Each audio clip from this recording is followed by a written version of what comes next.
Some breaking news coming in. The Gehlot government now calls for a cabinet meeting at 3 p.m. Chief Minister Gehlot has told party MLAs at the CLP meet today that they'll have to stay at the hotel for a few more days. Now, a cabinet meeting has been called for at 3 p.m. on that. Let's quickly cut across to Dev Ankur joining us for details. Dev, now Chief Minister Gehlot, they're calling for a cabinet meet. In fact, he's also told all of the MLAs that they'll have to stay at the resort for a few more days. Clearly appears that Ashok Gehlot not taking any chances, does not want to let go of his MLAs and the strength until maybe he proves a floor test.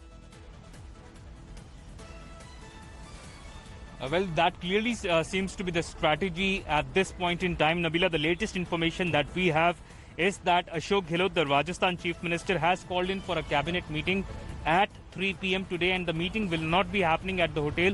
It will be happening at the official Chief Minister's residence at Civil Lines in Jaipur, and also the Congress Legislature Party meeting has concluded.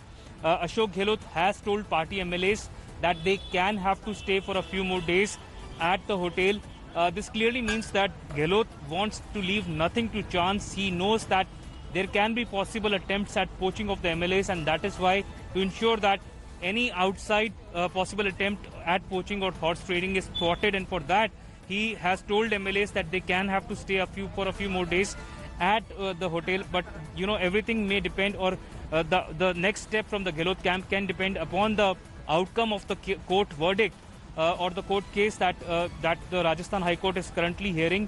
In fact, right now the Chief Justice, the two division bench in Rajasthan High Court has asked Vimal Chaudhary and Mr. Bhandari that why should they be made a party to the entire case, and you know, soon the verdict in this case can be out, and accordingly both the parties can decide their future steps. Absolutely, Dev. It's going to be quite crucial now. In just moments from now, the Rajasthan High Court is going to be giving its verdict, and at 3 p.m., a cabinet meet has been called upon. We're going to bring you all those details, but for now, it's a wrap on this bulletin. For further news and updates, do log on to indiatoday.in. You can also download our app. Stay tuned. News and updates continue on the other side.